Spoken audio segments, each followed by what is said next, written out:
I told literally everybody that I make $25,000 per month selling courses at 17 years old, and I don't actually make $25,000 per month.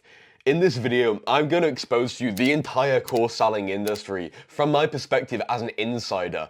I'm going to be able to reveal to you all the tactics and sneaky exaggerations and lies and models that we use to essentially just be able to make more money by selling our courses more. And interestingly enough, I'm going to show you the good side of course selling and actually the good side of lying about your course.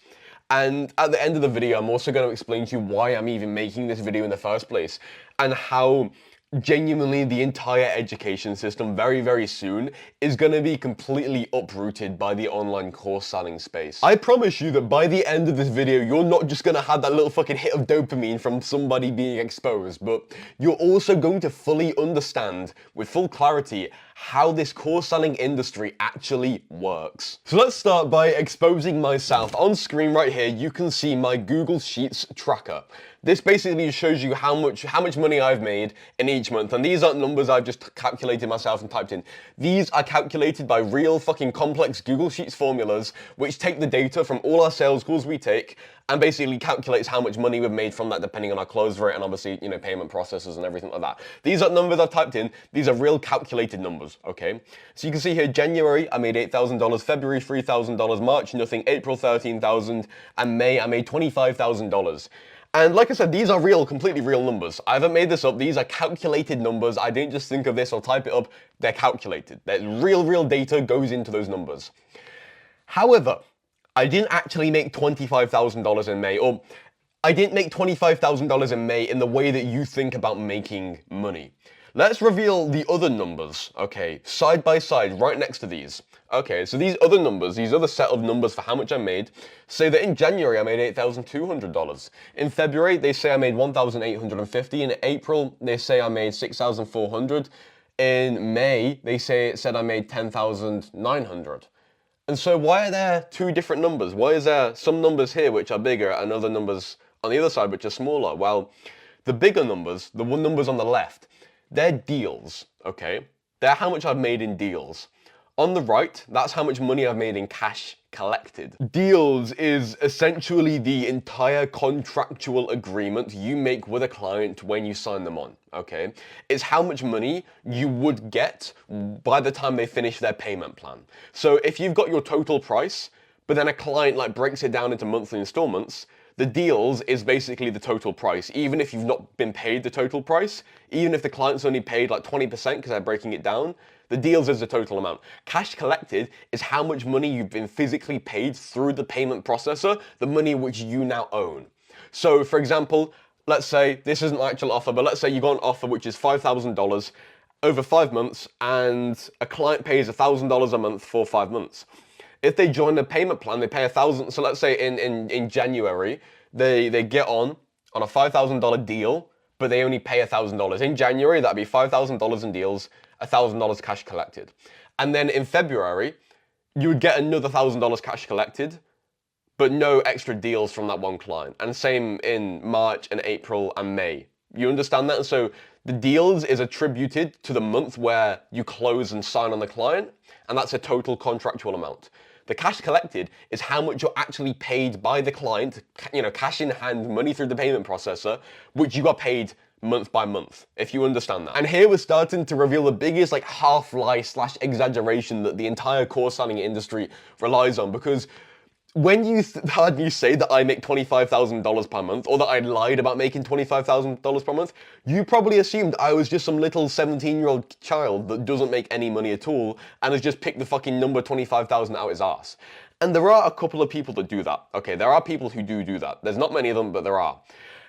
The majority of people, almost everybody in this space, who sort of exaggerates and lies about how much money they're making does exactly what I do, where it's just an exaggeration or it's a lie. And I'm going to reveal to you the other tactics which people use to get real genuine numbers which are sort of out of perspective, and we're going to go over that later on. But the thing with deals versus cash collected, deals isn't a complete lie because you still get paid for the deals just over time, okay?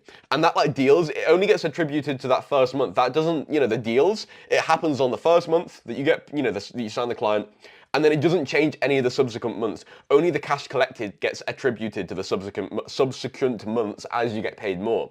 And I know in this industry, there's approximately, and I don't know, honestly, this data might be a year or so old, but I know it is approximately about a 70% deals to cash collected ratio. Because obviously, like, clients can cancel payment plans, clients can just ghost you and, like, basically not pay you the full amount they agreed to, even if you got a contract. Because, like, even if you sign a fucking contract, you're not gonna go and fucking try and sue, you know, some random 18-year-old that's bought your course, you know, because for not paying out the payment plan. That doesn't happen. And so you're not always going to get the full amount of deals. However, it is generally in this industry about 70% deals to cash collected conversion rate. However, deals can still be wildly inflated compared to cash collected, like what happened to me in May, and I'm going to explain that in a second. But the three main things which cause this are, firstly, I don't know how to explain this. It's like purposefully anchoring your deals higher than your cash collected to almost inflate the cash collected, if that makes sense. As in, if you have your offer at $10,000, which is a very high price, but then you say to a client, oh, you only need to pay me $1,000 right now. You get the full thing right now for $1,000. That next $9,000, you only have to pay me, you know, like after you've already made the money, after you've started to make money. Well, then with that, your deals might be 10K, but for everybody, you only collect 1K cash collected. But you end up getting more cash collected by anchoring the price at $10,000, but then only get them to pay $1,000. And so some people do that. That is quite a scammy, it's not scammy, but it's quite a sleazy way, to be fair, to make money, like price anchoring in that sense. It's not morally bad, but it's just a very, like, it's very abusable, if you can understand that, because then it can be like, you know, let's say you sign 5 clients, you make $5,000, but then you can say you made $50,000. With deals, you understand that? But then maybe only one of those clients will end up paying the full 10K out with an offer like that, because most clients are never going to pay that extra 9K because it's such a big, you know, discrepancy between cash collected and deals. The second reason that basically this happens is what I call, like, latency in your top speed, okay? And this is essentially that if you, let's say you take a break from selling, like I did. I took a break from selling in February and March. You can see February and March, I made basically nothing. And March I didn't make anything at all. And that's because for those 2 months, I didn't go on a single sales call whatsoever. I was literally just building my course, building my program for 2 months straight to make my program really, really good. And so I didn't make any money there. And so then I start selling again in April, and obviously it takes a bit to speed up. April, you know, May. And what's happening there is I'm signing on new deals, and so I'm taking clients on payment plans, and so it's like I'm getting the deal, you know, the full amount of the deal, but then maybe only like 10% of the cash collected or 20% of the cash collected. But then I'm not getting paid by payment plans from previous months because I wasn't selling in those previous months. And so basically, deals will always be like riding in a linear fashion, if that makes sense. You know, from when you start selling, deals will basically ride in a linear fashion. Whereas the cash collected, it needs time to like speed up and get up to speed. Because if you sell people on 6-month payment plans, then it's going to be 6 months until you're at your top speed, where cash collected and deals should theoretically be even, if you are selling at a consistent linear level of deals, if you understand that. And so cash collected is always going to lag behind deals, just due to the nature of payment plans. And the third way is simply just having, and this happened to us, just having a noisy spike in payment plans and commitment fees and deposits, basically. As in, because when you sell high prices, you're going to get less customers. And if you're only getting 5-10 customers a month, that's such a like small data sample, that's such a low amount, that like random noise and randomness can heavily affect it. Because you think if you're getting 1 million customers a month, it's such a like specific amount, or it's such like a high amount that it generally won't like wave around. You know, randomness won't really affect it, because it's such a high amount, like, you know, randomness doesn't really change it a fuck ton. Whereas when you've got a small amount, randomness can, in the same way that if you're flipping a coin, the chance of you getting heads 75% of the time in 1 million flips is really fucking low. Whereas the chance of you getting heads 7 times or 8 times out of 10 coin flips is significantly higher. You understand that? And so what I'm getting at is in small data samples, when you've got less clients, the chance of you just random noise, just randomness, causing you to all of a sudden just get more payment plans or more deposits is pretty high. And that's basically what happened to us in May. May was more or less like a normal month. We did 10K cash collected, but then the deals was 25K because we just got like an extra like 4 deposits, just like out of nowhere, just extra 4 deposits, which we wouldn't normally get, which increased cash collected a tiny amount because deposits are such a small amount of cash collected, but it's the full amount of the deposit, okay? And so that's why the discrepancy was so big there in May. And so for me, it was the latter two. I wasn't selling in February or March, and we also got a big spike in May. And so if we reveal June here, in June, I did 16,000, so it's currently July 2nd I'm recording this. So last month in June, I did $16,000 in deals and 10K cash collected. And the reason why the deals was lower this month, but cash collected was the same, or, 1,000 less, is basically because this month, we closed less clients, but we got more pay-in-fulls. And so, because if you get a pay in full, the cash collected and deals are going to be even. However, in general, you'll get way more payment plans than you will pay in fulls, just by its nature. But this month, for some reason, we just got more pay in fulls, and so the deals was lower, but the cash collected is gonna, we get more cash collected this month up front. See, I told you this wasn't just gonna be some fucking little expose video. Like, this is genuinely fucking going deep into the trenches of how this course selling industry actually works. And this is kind of partly the reason why I am making this video somewhat, because I'm going to go on to this more in the next section when we talk about the tactics, but I wasn't willing to sort of exaggerate that much and say that I'm still making $25,000 per month if it was actually last month or the months before last month that I made $25,000 in deals. Making $25,000 in deals in May, and then in July still claiming you make 25K per month, when you only did 16K in deals the last month, that was a bit too far for me to exaggerate. But at the same time, I also didn't want to say, oh, I'm only making 16K a month then, because seeing that decrease will really hurt you, decreases and shit in how much you're making, and people seeing that as well is one of the worst things for you in sales and everything. And so that's partly the reason why I'm being so honest and revealing and exposing myself now. Because in reality, I'm actually only making 10K per month if you look at cash collected. However, with me only making 10K cash collected and me only making a true 10K per month, I'm actually making more money than 90% of the people who are at 10K per month or who say they're at 10K per month. And that's because almost everybody else, and I've seen this from the insider's perspective, almost everybody else uses multiple, if not all of the tactics I'm about to reveal to you now. So the first tactic that this entire industry uses is advertising deals over cash collected. And this actually happened to me in a weird way at the end of May, okay, because at the end of May, we had a big spike. That's sort of when I hit that 25K in deals. We got the big spike in deposits at the end of May. So in the last week of May, we went from like $15,000 in deals to like $25,000 in deals in like a week. And at that time, at the end of May, I did like a case study interview with my mentor. And he basically advertised me as going from, I can't remember what the original number he put was, but from going to whatever the original number was to going to $25,000 per month. And this isn't me, I'm trying to absolve myself of responsibility. I'm still claiming responsibility for sort of exaggerating my income here. But basically, my mentor advertised me as making 25K per month. And so, that sort of pushed me towards advertising myself as making 25K per month as well. And this is the thing the entire industry does. Like, whenever you see case studies or people claiming they're making a load of money, it is always, and I've seen this from the inside of programs, I've been in so many different programs, I've seen this everywhere. It's always deals. Very rarely do they advertise cash collected. It's almost like 95, probably about 95% of the time. Very rare, like maybe 1 in 20 times it's actually cash collected, but almost always they advertise deals.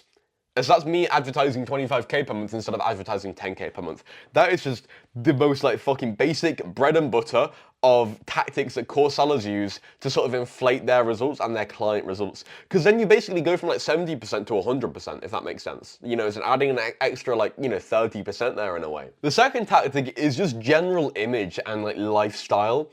In the You probably see plenty of people on Instagram who look like they're making a ton of money online and who look like they're minted and they're balling and they're already making money. And the thing is, I do a lot of outreach on Instagram, and I've kind of learned this lesson myself from this perspective, in that people always look so much more qualified and so much more high quality and intelligent and rich on Instagram than they actually are in real life. Because I'll do outreach on Instagram, and I'll be asking, hey man, do you want your help getting to your first 2K per month and stuff with self-improvement content? And I'll be looking at these guys, because that's basically what I do. I help other young men to hit their first 2K per month with doing self-improvement content and coaching, which we're gonna talk more about that later, because that's very important. Coaching, coaches and shit. But I see plenty of people on Instagram, and my first thought when I see their profile is, oh, they're already making money online. They're already rich. I can't help them. But I still outreach to them anyway. And I've seen, bro, I swear to God, it's often the guys who look the most qualified and the most rich and the most like successful are the ones who aren't making fucking nothing, bro. You know? And it's like the housing in their bio is like fitness coaching, you know, for the past 6 months, or, you know, helping fitness coaches scale to whatever the fuck, you know. And they'll have like 1,000 subs on YouTube, or you know, they might have had one video that like blows up to like 500k views or something like that. But they're not really making any money. But they'll make themselves look so fucking credible because they'll only show you the best parts. They'll show images of, you know, being on holiday, a holiday which their, you know, parents paid for, and they'll be in some nice place. So it's like, you know, people posting photos of nice cars which they see on their Instagram, and not making it clear that it's not their car, you know, or like, you know, they go to some like a fancy museum or check out some fancy hotel and like post a photo of the inside of it when they're not actually staying there. They're just posting a photo of because they've checked it out and it looks cool, you know, shit like that.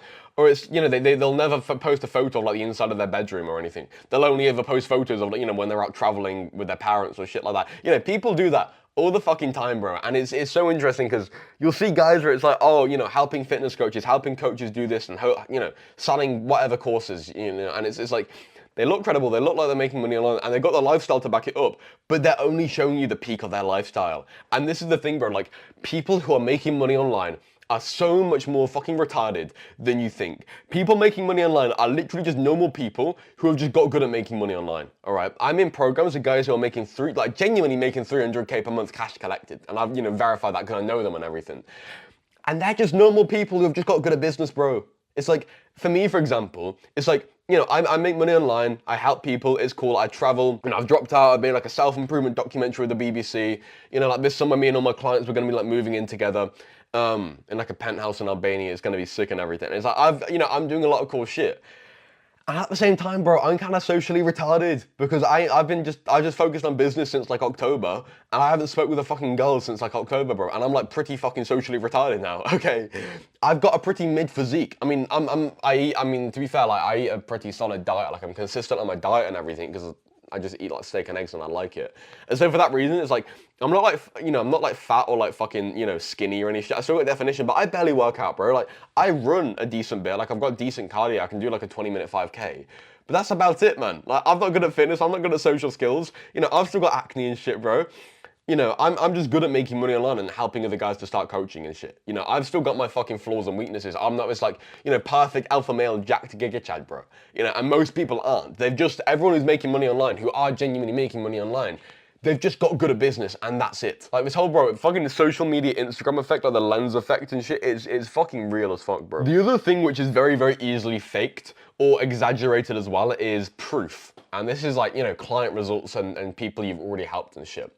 The biggest tactic, which is overused like crazy by a lot of the sort of, you know, new beginner coaches and shit, is basically, like, this will sound really funny, but it's like they'll go and help someone for like free, okay? And they'll do it to get proof and everything, and it's like, you know, or maybe they give some free advice to somebody, all right? And this somebody that they give some free advice to is probably paying for some other program, which is actually good. So imagine you got this, you know, there's this person, and they're in a program which is actually good and can actually get them results, and they're also getting like a little bit of advice every now and then from some like other course seller, some other coach, all right? Let's say this person, they get some genuine results from the actual proper program, all right, which gets people results. They get some solid results, their life's changed by that. They then, you know, tell this other course seller, which is kind of shit about those results, all right? And this other course seller who's like, oh, I've given this person some advice, they've now got results. They'll then screenshot those results that they got from the other program and claim it's theirs just because this other course seller gave them a little bit of advice. This happens everywhere, bro. It's fucking ridiculous, man. And the thing is, I only really see this happening with like the you know, newbie guys who don't actually get people results. I find that once people start to get people results, then they stop doing this as much. But man, it happens so much, man. And you'll see these like beginners with like, and you know, I can tell they're the beginners, but you probably can't because obviously I can see through all this shit. But I can see that they're beginners and they haven't actually got any results, but they've got all this fucking crazy social proof and testimonials, and it's like, what the fuck, where you got that from? And I do a little bit of research into it, and I find all their fucking testimonials come from like, you know, an array of different programs and shit. Or it's like the people who they've helped a little bit, but they've just sort of yoinked the whole win, you know. yes, they've helped that person a little bit, but the whole win isn't fully attributed to them, but then they attribute it fully to themselves. That is one of the hugest things. Another pretty sleazy, cheesy one, which I don't see a fuck ton, but it still happens, is using proof of mechanism and not proof of self, and not basically making people aware of it. And what that means is, let's say you're a fitness coach and your like unique mechanism to get people results is like the keto diet. You know, that's how you get people results. However, you've never got anyone results before. And so what you go and do is you go and look for other coaches who teach keto, all right? And you look at their testimonials and social proof. You take their testimonials and social proof and use it not as proof that you can get people results, but as proof that the keto diet works. But then you don't make people aware that these aren't your testimonials. And so let's say you display like a load of testimonials of people like, you know, before and after, he was fat, now he's fit, okay? This is what the keto diet does, all right? Now, you don't explicitly say, these are not my testimonials for clients I've helped. You don't say that. You just say, this is what the keto diet can do for you. Do you understand that? So you're using the proof of the mechanism and not actually the proof of yourself, but then you don't make people aware that it's not your proof, and so they naturally just assume that it is your proof. This doesn't happen a fuck ton, but it's one of the probably the cheesiest, sleaziest things I've seen. And I've also been in multiple programs which have taught to do this for beginners.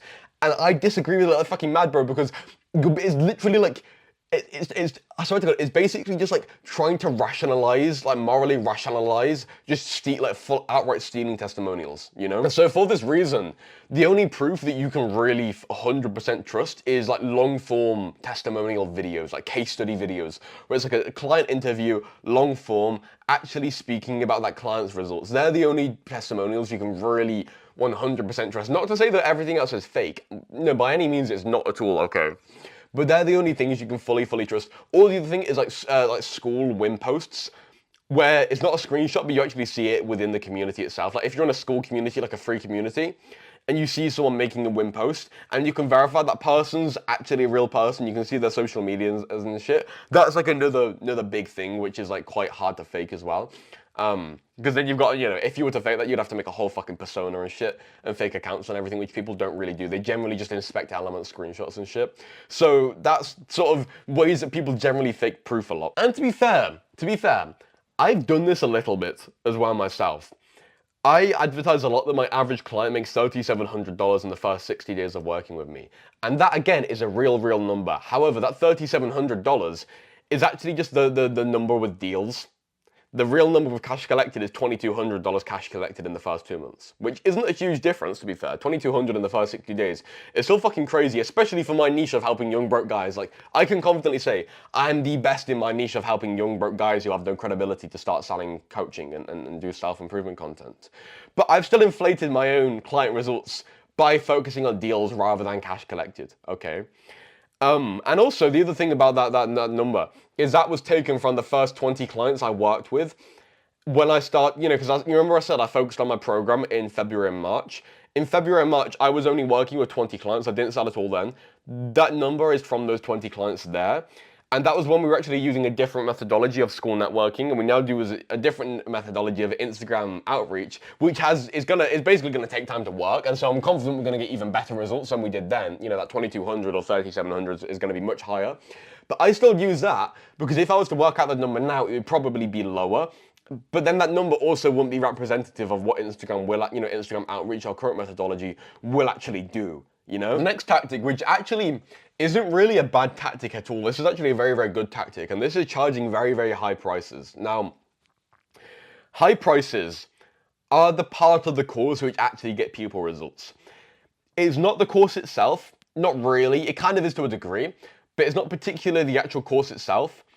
It's not, you know, the offer. It's not really the guarantee. It kind of is a guarantee, but it's not really any of that. Like, honestly, probably about 80% of client results just come down to the price itself, okay? And this is basically because if you've got a course and you charge a really high price for it, the people who buy that course are going to get results. Not because it's a good course or it's a bad course or anything like that, but simply just because they don't want to fucking waste their money. If they pay like $5,000 for your course, okay, then with that, they are gonna fucking lock in. They got that fire under their ass to actually get them to take action. Because the thing is, 90% of the information is out there for free anyway. You know, courses are good for like, you know, telling them what information is. Like courses are more about wisdom than information. It gives you the right information and tells you what specifically to do and what, you know, specifically works. Whereas online, there's so much contradicting information. That's another thing courses do. They sort of cut out all of the noise and everything and just tell you exactly what to do. But it's also that when someone gets that and they've paid a fuck ton of money for it, they're going to take action. And 90% of people's constraints is literally just taking action. Like, you would be successful right now if for the past however many years of you trying to do online business, you just took action. And when you put down a fuck ton of money in the course, you lock the fuck in. You get the fire under your ass, bro. I speak with a lot of guys and they're like, oh, I don't want to buy, you know, I don't want to buy your program, Sam.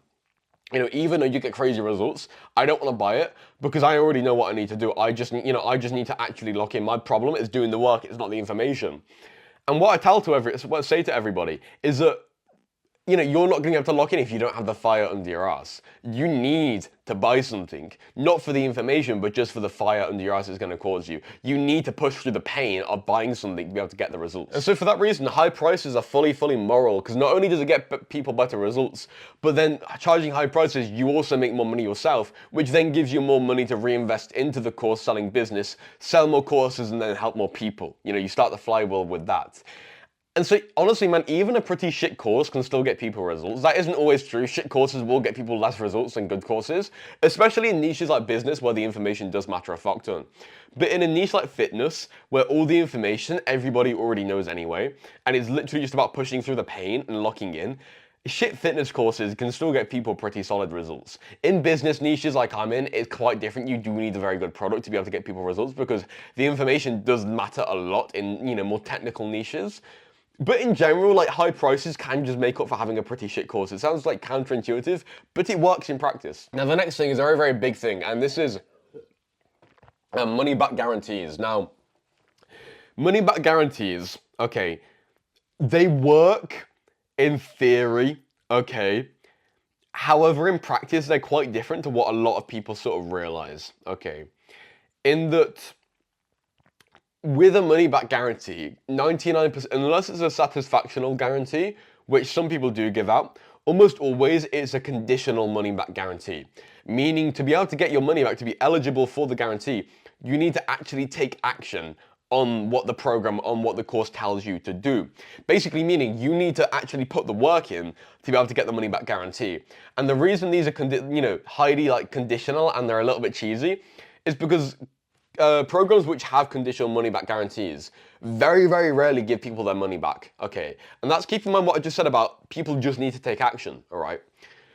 The people who take action, 99% of the time will get the result and therefore won't get their money back. And then the people who don't take action won't get their money back because they didn't take action. And so having a money back guarantee like this, it sounds like, oh, okay, they give their money back to everybody who it doesn't work for, which isn't true. They only give the money back to the people who do it, but it doesn't work for them, which is very, very few people. Because like I said, it's just 99% about actually taking action and putting the work in. And so for that reason, it's like, you sign the contract with the program and everything saying, I need to take this action, this action, this action, do this consistently. If I don't achieve this result, then, I get my money back. And you sign that contract, and then if you take the action, then you get the result and you don't get your money back. If you don't take the action, then you don't get your money back. And so it's like, the money back guarantees, in a way, they're a very, very good thing because they force people to take action and they also stop you from getting refund scammed, which is a very, very big thing. Like, refund scamming is a huge fucking thing, okay? Which we're going to speak about in a second. But it forces people to take action. However, the downside about this is it's very, very easy to abuse, okay? It's very easy to abuse in that you can just put the terms of the contract, like, way higher than what is actually, like, realistic and feasible. Or not necessarily feasible, because a lot of programs will have the terms, like how much you need to do, how much action you need to take. They'll have it as pretty fucking high, but not unrealistic. But they'll have it at a level where it's unrealistic for you to take action and not get the results. And so in a way, it's still moral, because it's like making you aim for a level which is kind of unrealistic, but by aiming for that, this is like Elon Musk's paradigm and philosophy. By aiming for a goal that's unrealistic, aiming for like, to do a amount of volume that's unrealistic, you end up doing so much more than you normally would have, and then therefore you get the result anyway, if that makes sense.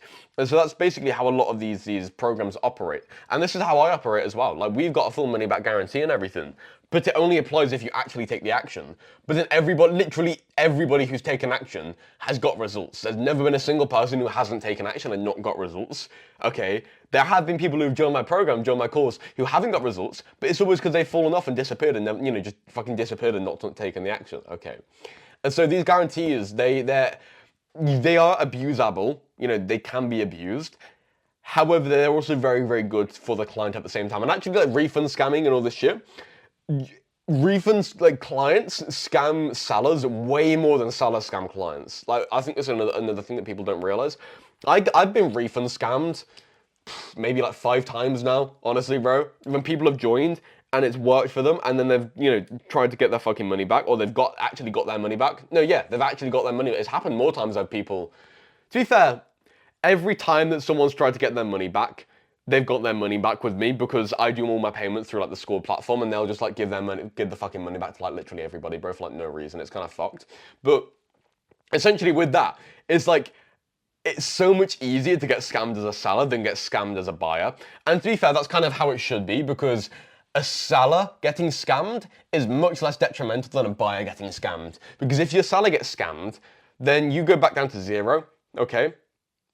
Whereas if a buyer gets scammed, then you go down to like negative 5,000 or whatever the price is. You understand that? And so the seller can't be out of pocket, but the buyer can. And so it kind of makes sense for it to be like that. But it's very, very hard to get scammed nowadays, because all you gotta fucking do is dispute the payment through your bank, and they'll just give you your fucking money back, bro. And sometimes they look into it, very rarely. They're just like, nope, there's your money back. Fuck you, seller. That's just kind of how it has to be, though, to be fair, because there are so many bad players in this space now. And the other thing is that course sellers don't actually lie. It's very rare they'll come up with some random number and genuinely lie. They'll more so exaggerate, in the sense that, like I said with the proof, they don't tell you it's their proof, but they also don't tell you it's not their proof, okay? They don't tell you that, it's only 25k in deals, but they don't make the 25k up.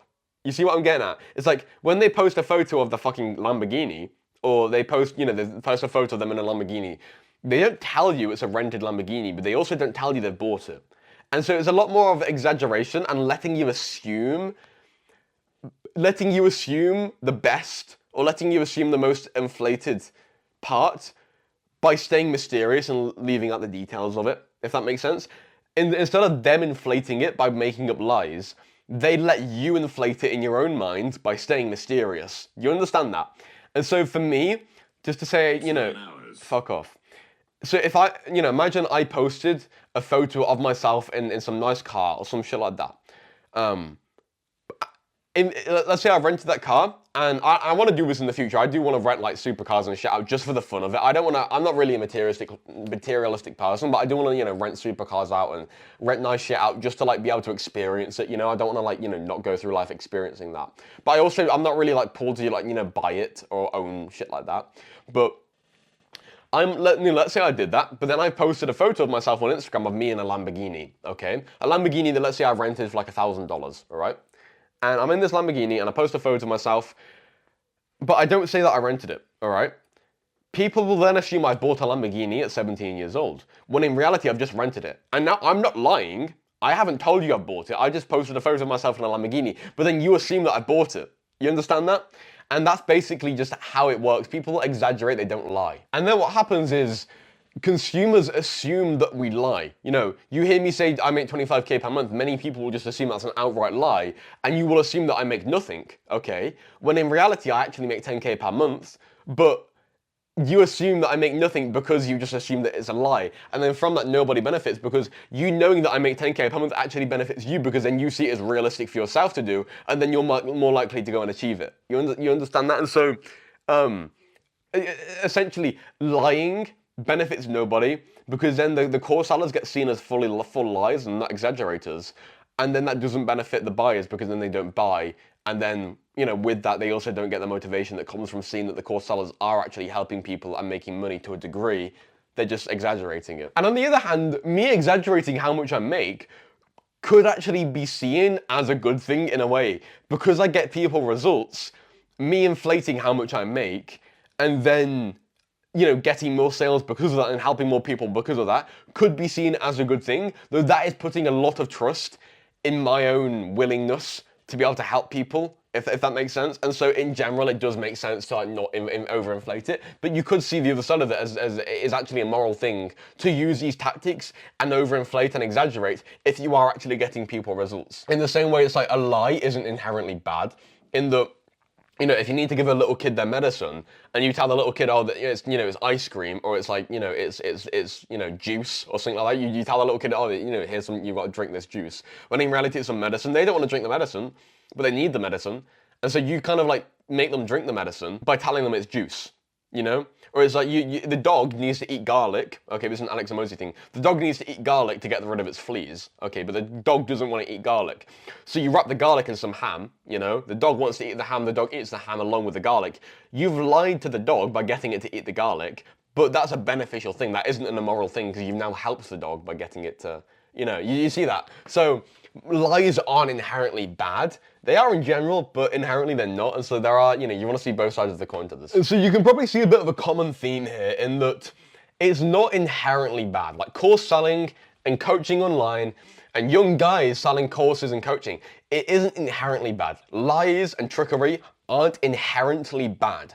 They're only made bad by people who actually have malevolent intent, by people who actually don't get people results and are just in it for their own money, by the fucking selfish materialistic fucks. They're the ones who make it bad for everybody. It's kind of the same as like the manosphere. Like you've probably heard about the manosphere on the news, or like the next Netflix documentary or the BBC documentary and shit like that. You know, about the manosphere and everything. And it's interesting because like the manosphere is just like, you know, young men online coming together, you know, having brotherhood online around self-improvement and online business and all this shit. And the thing with the manosphere, a lot of people, in the same way that they see course selling, they see it as this inherently bad thing, where it's just all bad, because that's how the media portrays it. Same with course selling. However, the manosphere has a very, very good and beneficial side to it. And that BBC documentary that I was in, you know, about, it was called like Men of the Manosphere, I think it was called. It was on like it's on like BBC iPlayer and everything. Because I was like a sort of big central part in that documentary, like them basically following my story, my life for like a good few months, like when I was dropping out and traveling a ton and like meeting up with my online friends. Like basically the documentary crew just like followed me and just basically just filmed and interviewed me at Fuckton, like doing all of that. And they were trying to show like the good side of the manosphere, because that's kind of like, I'm kind of on the good side of the manosphere, in that you see the Netflix documentary and it's all these fucking like, you know, alpha Andrew Tate style guys who are like, you know, fucking trying to date like 5 fucking OnlyFans girls at the same time, and they're all like doing crypto scams and shit like that, you know, sort of preying on the inherent desires of young men. And it's like, that's the bad side of it. Okay, at least from our perspective, that's the bad side of it. However, we're on the good side of it in that, like, what I'm doing, you know, like meeting up with my clients, we're all gonna be like living together, bro, like doing a ton of meetups. Like yesterday, one of my clients, we literally like met, like, he sort of lives nearby me. And we literally just met up yesterday, bro, and just like co-worked together for a while and then went on a big hike, you know, and that's technically the manosphere right there. And that was a very beneficial thing for both of us, you know, having that IRL connection for other guys who are very like alike yourself. It was a very, very beneficial thing, you know? So, you know, things like course selling or the manosphere, they're not inherently bad. They're just made bad by the fucking selfish, materialistic fuckers, okay? Like, it is good for young men to have online connection with other young men who they relate to and to be on self-improvement. That and, you know, getting in the gym together, that is an inherently good thing, okay? Same way that selling a course which then changed someone's life, and they're glad they bought that course, that's an inherently good thing. However, there's also a bad side of it, and the manosphere and course selling and, you know, this whole online space, 90% of it is pretty bad. Maybe not 90%, but, you know, a good deal of it is pretty fucking bad. And it's, you know, but then the bad reputation gets, you know, fucking blanketed, just painted over the entire thing. And then the good side of it, which, you know, I'm on, and, you know, the good side of the manosphere and everything, it's just seen as like a bad thing because the bad side of it just pulls down the entire reputation of it. Or it's kind of, you know, it's like racial stereotypes and shit, you know. How, you know, Indians had the stereotype of, you know, stinking. And so what then happens is even the Indians who do prioritize their hygiene, they're seen as more dirty just because they're Indian, because the unhygienic Indians don't, basically pull their image down, Same with, I mean, what stereotypes do we have in the UK, like having bad teeth? Like, I don't think there's honestly any data on this stereotype whatsoever about us having like worse teeth or anything. But the British people who don't take care of their teeth bring that stereotype for everybody. And I know it's like a very like, trivial, menial example, but you see what I mean? It's like the bad pulls down everybody else, okay? And this is just, in a way, it's just how power works. Core scanning, the manosphere, the atomic bomb, or not the atomic bomb itself, but like atomic power, they're all like power, It's just like how power works. Like atomic technology has the power to change the world. Nuclear power plants, unlimited fucking energy with no like greenhouse gases. Like fucking can change the world, that shit can, bro. There's so much shit that can change the world with like atomic technology and shit. It can also fucking blow the world up. AI can fucking revolutionize the world, or it can change the world. Like whenever we get our hands on a new power, it can either really, really help us or really fuck us up, I mean, I guess it could be in between, but it's the same thing with core scanning and with the manosphere and with all of these, all those spaces. This can fucking change the world, okay, and like revolutionize our young, our generation of young, hungry men to actually make them fucking productive beasts, absolutely killing it. Or it can turn them into, a bunch of fucking sad fucks who are addicted to porn and fucking gambling their money with crypto, It's like there's two sides to it. You see what I mean? It's just power. That's just how power works. And so take Sam Millsap, for example. This was this jacked guy. I think he lived in like Florida. He had like a couple supercars and shit. And he was like helping online fitness coaches and everything. I think he was just helping online coaches in general. And he claimed to be making a load of money. And maybe he got client results, I don't know.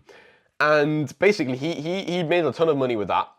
And then basically what he started to do is for a couple of months, he just stopped paying his people, like his closers, people who was working for him. He just stopped paying them for a couple of months. He basically stacked as much cash as he possibly could by not paying them. And then he just dipped and completely disappeared from the face of the internet.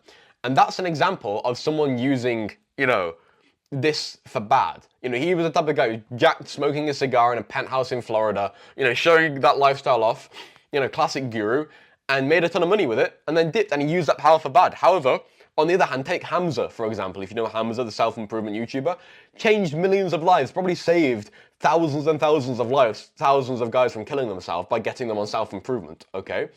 He's changed, honestly, like, he's probably changed our generation for the better. Completely changed our generation. And he still makes like 100K per month doing this, or even more. I think he said he's making like 120K a month right now, or something like that. So he still makes a ton of money. And it's like he's on the good side of this because he's helped people, he's changed lives, and he makes money as a result of that. And the people who buy his shit will generally continue to buy his shit because, they get the benefit from it, okay? And so in general, like, there are good and bad sides to it. It's just how power works. It's selling something like a course is a very powerful thing. And if you can use that power for good, you can change lives. If you use it for bad, you can scam the fuck out of people. And this whole thing about like coaching is coaching coaches and such. It's almost like a pyramid scheme when you got a coach and he coaches a few coaches who coach more coaches who coach even more coaches, and it sort of like spreads out like a fucking pyramid, bro. Like, this also isn't an inherently bad thing. Like, this can be very, very good, and I'll show you an example of this soon. But in general, it can be used for very, very bad things. It's basically just like a knowledge trickle down. And as we discussed, like charging prices and charging money for this, charging money to coach other coaches after you've learned from a coach that helps coaches. Charging money for that is a good thing because then the coaches below you, they're then committed to, learning what you teach and everything, okay? And so with this, like the knowledge trickle down, it isn't inherently bad because, for example, my clients, the coaches I help don't coach other coaches. They're just like self-improvement coaches and like fitness coaches and such. But if they were to try and learn from my mentor, they wouldn't be able to because I paid 28K to be able to work with my current mentor and they wouldn't be able to afford that. But I paid that 28K, then I charge a much lower price for all of my clients, and then I can teach them the same stuff, obviously at a lower quality, and I can make money from that. And then they still get the help, just at a little bit of a lower quality. In the same way that if I try to learn from my mentor's mentor, who's a fucking billionaire, then I wouldn't be able to. Because I wouldn't be able to afford the price to be able to work with that billionaire because he's a fucking billionaire. But then I can work with the guy who works with that billionaire.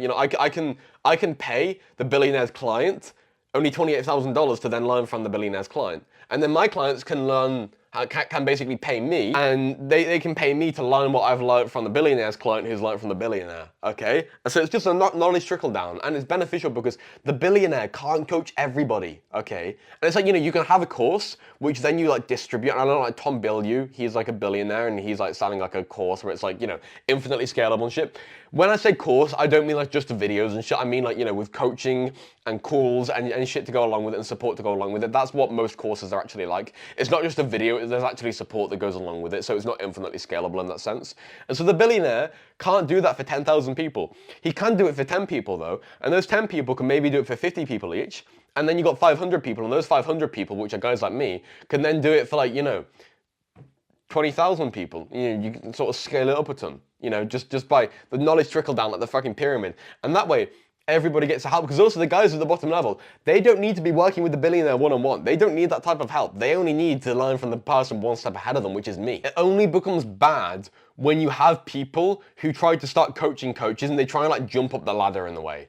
And they try and start coaching coaches who coach coaches just because they see those coaches have a lot of money and they're like, oh, they got a lot of money, I can charge high prices, I can make a load of money for myself. And they try and cheese their way into it. Like the way I got into what I'm doing is I started with self-improvement coaching, I hit 2K per month with that. My clients then asked me to teach them how to do coaching, and that's how I became a coach for self-improvement coaches. Because I started with self-improvement coaching and then started coaching my clients on how to do coaching for themselves. And so I naturally just started to climb the ladder a little bit. And so why am I actually being so honest? Like, why am I calling myself out here and exposing, the sort of course selling industry from an insider's perspective? Because you've probably had like other people expose shit before, but a course seller themselves exposing the industry is somewhat unheard of, I guess. But why am I doing this? How does this benefit me? Am I pretending to be honest so that actually I can then go and sell you a course? Well, kind of. I'm not pretending to be honest, but I am being honest so that I can then sell you. I'm more likely to be able to sell you a course. And that's basically because like who I truly am, like my true genuine perspective is that I'm not in this just for like materialism and just because I want to buy a Lamborghini and just because I want more money. Like 10K per month is more than enough money for me. Like, what I genuinely want to do is just travel and live with freedom and like basically vlog my life and show my life and go on fucking adventures and like help other guys to live this freedom too. Like, ever since dropping out, like about a year ago now, when I've had my full freedom and I've been able to travel and meet up with guys like me, life has just been fucking sick, bro. And genuinely, like, the thing I want above all else now is just to have other guys to do this too. Because my life is just, so fucking awesome. I'm over like materialism and over just wanting to make more money. What I feel pulled by now, what I'm really, just pulled by is just helping you to live this life too, because it's such a fucking sick life. Like, my goal isn't a fucking revenue goal. My goal is now to get as many guys, it's literally just to get 30 of my clients moved in, dropped out, all of us living together, like basically hitting 30 guys who I've helped to make money online, drop out, and we're now moving in together. My current goal is to get 30 of us. There's currently about 7 or 8 of us, depending on who comes in August when we all move in together and everything in next month. And so that's my current goal, and that's really what I'm like deeply intrinsically pulled to, And like, sure, like I still have desires to make more money because I want to reinvest in the business and, I want to pay my editor better and shit. But authentically, I'm more about the purpose. Authentically, I'm against the materialism. I'm the sort of guy that like, I want to make a video, I want to make a fucking vlog, which is titled, I made money online and didn't go to Dubai. Like, that's basically who I genuinely fucking authentically am. And I don't want to get pulled into this whole thing of, course sellers being materialistic and just showing off the lifestyle to try and get sales and shit.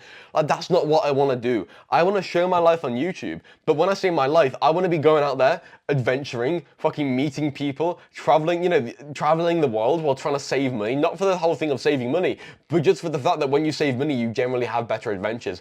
I don't want to be flying first class and be all fucking catered to and just like live in a fucking bubble. I want to be fucking out there experiencing the fucking real world, bro. Meeting people, going on adventures, and actually experiencing the earth. I want to show that on YouTube. I want to like show, because I know you probably feel the same as well. You probably want to do that as well. You're probably not super pulled to the materialism. You want the adventure. You want the freedom primarily. And that's really what I'm pulled to be able to help you achieve. And so I don't want to get pulled into being seen as just another fucking guru or course seller or any shit like that. Like, I want to be able to genuinely change your life from this angle of making money online in a purposeful way. Making money online from your passion, from what you enjoy doing, by helping other people to do that too, and helping other people to improve their lives. And this is the thing, it's like, this is going to be my unique angle, okay? How everyone's like, you need to be unique and shit. Like, Bro, honestly, if I just tried to be the normal fucking guru materialistic course seller in Dubai, it wouldn't work, because that shit's oversaturated now. There are like thousands of people in Lamborghinis doing shit like that now. It doesn't work. I mean, it works a little bit, but it really doesn't work that well. Like, Ty Lopez fucking, squeezed the shit out of that, and then everyone else jumped on board, and now it's just fucking oversaturated. I'm going at it with like the fucking anti-guru. I know that's like some fucking Indian thing, but, make money online gurus, if you get what I'm saying, anti-course seller gurus. And I want to go at it with more of, make money online in a purposeful way type angle. And that's going to be my new angle. And that's going to be my unique selling point, which makes me different, because that's who I genuinely, authentically am, because nobody fucking serves this niche right now. You go and look for people who want to make money online in a purposeful way, or who will teach you that. And there is nobody, bro. There is absolutely nobody. Everybody has the angle of like, you're gonna get the fucking penthouse, you're gonna get the nice car, you're gonna be able to prove all the haters wrong. Whereas that's not really who we are. We are about having adventure, and about having freedom. That's like who I am, and that's probably who you are too if you're still watching now. And I want to serve you with that, because there's nobody right now to be able to serve you with that other than me. But that's why I'm, leaning more into that angle. And going even further, what I said about the education system. The education system in the West is pretty fucking fucked. And you can probably agree with me on this. Like, maybe some countries it's not that bad, but at least in the UK, and I know probably in the USA as well, it's pretty fucked. And this is the reason that everybody is now going online to buying online courses, because the education system's fucked, the job market's fucked. People hiring no longer look at your fucking CVs. They don't give a fuck if you got a degree or not, bro. They basically just base it upon who you genuinely are, your expertise. Not your expertise in the sense that you got a degree, but your genuine, who you are, your mindset, your willingness to work. That's what people now hire off. Like Elon Musk, that guy doesn't hire off fucking degrees and shit. I guess for a fucking engineer he would, because it's kind of necessary for a job like that. But for, management and leadership roles and, most roles, he'll just hire based upon your willingness to fucking grind and your willingness to take on his mindset, and your own mindset. And so it's degrees and shit doesn't matter. University is just a fucking scam now, and everybody knows that. Which is why online courses, the online course space, is fucking growing like crazy. It's gonna I think it's fucking expected like a 17x in the next 5 years or some shit like that. That's how it's currently projected, which is ridiculous. And because it's gonna fight 17x or whatever shit it is like that, or 5x. Yeah, 17x. I said 17x in 5 years. I saw that somewhere. Because it's gonna blow up so much, so fucking much. It's like, I want to be on the good side of history. I don't want to be the fucking cheesy fucking course sellers who are just in there, getting on this fucking, train to try and scam people. I want to be on the good side of history for this. I want to be part of this blow up of course sellers, okay? And I want to be on the good side of it, who actually change people's lives, and that is why I'm doing this. I'm coming honest here, because from now on, I'll be fully honest about everything. I'll be fully honest about cash collected and deals. I'll be fully honest about client results. I'll be fully honest about everything. And not only does that, help my own karma and everything like that, which I believe in, but it just makes me happier, bro. It just makes me happier to be honest, and it can get rid of my fear for being seen like the course sellers and gurus and everything like that, bro, because I really don't want to be like a fucking scammy course seller. And I mean, to be fair, like comments, I don't really get much hate comments, to be fair. And they really don't affect me. Like, I'm well over that. Like, bro, I went for 2 fucking years in the UK education system, the UK school system, surrounded by people who fucking hated me for making money online. Hate does not affect me one bit, bro. I've been through that shit every day for like 7 hours a day for like 2 years. Like, that shit don't bother me anymore. But I'll get comments from people who are like, I get this one all the time. It's like, step 1 to make 25k per month. Tell everyone you make 25k per month, and then sell a course. And it's like, you kind of got a point there. That kind of is what I'm doing in a way. And it's like, shit, bro, I don't want that to be the truth, I want to be honest with this, so that I know that whenever I get any hate, there's nothing backing it up, and it's just people's emotions, Because when you see hate and you're like, shit, they've actually got a point there. You kind of need to kind of take that on board, because that point is just pretty harsh, feedback in a way. And so I'm kind of taking that on board, and that's why I'm being honest here, man. So from now on, I'm going to be fully fucking honest about literally everything. I apologize for, overinflating my numbers, and I'm going to be the honest guy right now. And that's going to put me at a disadvantage for now. However, the market will correct itself, and the market will reward the people who do good, and I'm going to do good, which is why I am doing this. And so if you want to join me on my journey, and you want to get my entire course, which will teach you how to make your first $1,000 with self-improvement coaching, and you want to get it for completely and utterly free, well, good news means to you, bro, you can get it for completely and utterly free because I'm now giving it away for completely free. It's called the $1,000 Protocol, and you do have to give me your email and your phone number as well for the sign up. Although you can just like fake that if you really want to. I'm not gonna have like hurt feelings about you giving me a fake email and phone number. You can do that if you want, but the link for that is in the description. It's called the $1,000 Protocol, and that will teach you literally everything you need to know and give you full fucking clarity on how all this works and how I get my clients such crazy results. Now, if you are already a self-improvement creator and you want to hit your first 2K per month ASAP, then I can change your life and I can get you to that 2K per month ASAP like I have done for all my previous clients. And I actually now, because I'm so confident I can help you, I actually now have a pay on results offer. There's another video below this video, linked below in my page, which basically explains everything there. And there's an option for you to book a call with me there to potentially talk about us working together on my pay on results offer. Absolutely no pressure. If you're not interested, I fully understand. I just wanted to let you know that shit's down there. Also, you might never see me again, and so I'd really appreciate it if you could subscribe. Helps me out too, and it also, helps you out because you see more of my videos. But yeah, have an amazing day, bro. Thank you for watching. Bye-bye.